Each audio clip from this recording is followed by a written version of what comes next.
سب تعریف اللہ ہی کے لیے ہے جو سب چیزوں کا مالک ہے، یعنی وہ کہ جو کچھ آسمانوں میں ہے اور جو کچھ زمین میں ہے سب اسی کا ہے، اور آخرت میں بھی اسی کی تعریف ہے، اور وہ حکمت والا ہے، خبردار ہے۔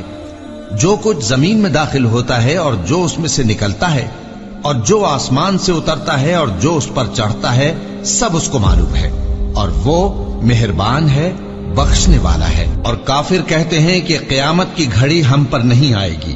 کہہ دو کیوں نہیں آئے گی؟ میرے پروردگار کی قسم وہ تم پر ضرور آ کر رہے گی۔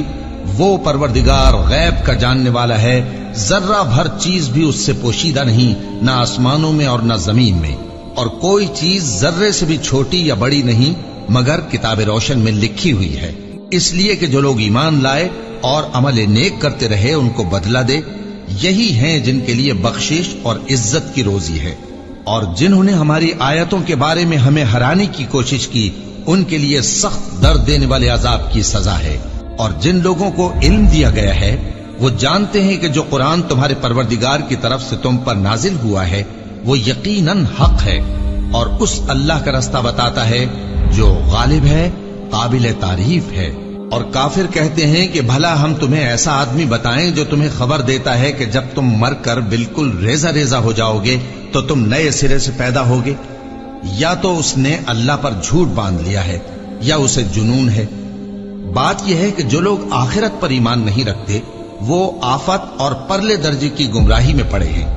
کیا انہوں نے اس کو نہیں دیکھا جو ان کے آگے اور پیچھے ہے، یعنی آسمان اور زمین؟ اگر ہم چاہیں تو ان کو زمین میں دھسا دیں یا ان پر آسمان کے ٹکڑے گرا دیں، اس میں ہر بندے کے لیے جو رجوع کرنے والا ہے ایک نشانی ہے۔ اور ہم نے داؤد کو اپنی طرف سے برتری بخشی تھی اور کہا تھا اے پہاڑوں ان کے ساتھ تسبیح کرو، اور پرندوں کو ان کا مسخر کر دیا، اور ان کے لیے ہم نے لوہے کو نرم کر دیا کہ کشادہ زرہیں بناؤ اور کڑیوں کو اندازے سے جوڑو، اور نیک عمل کرو، جو عمل تم کرتے ہو میں ان کو دیکھنے والا ہوں۔ اور ہوا کو ہم نے سلیمان کے تابع کر دیا تھا، اس کی صبح کی منزل 1 مہینے کی راہ ہوتی اور شام کی منزل بھی مہینے بھر کی ہوتی۔ اور ان کے لیے ہم نے تانبے کا چشمہ بہا دیا تھا، اور جنوں میں سے ایسے تھے جو ان کے پروردگار کے حکم سے ان کے آگے کام کرتے تھے، اور جو کوئی ان میں سے ہمارے حکم کے خلاف کرے گا اس کو ہم جہنم کی آگ کا مزہ چکھائیں گے۔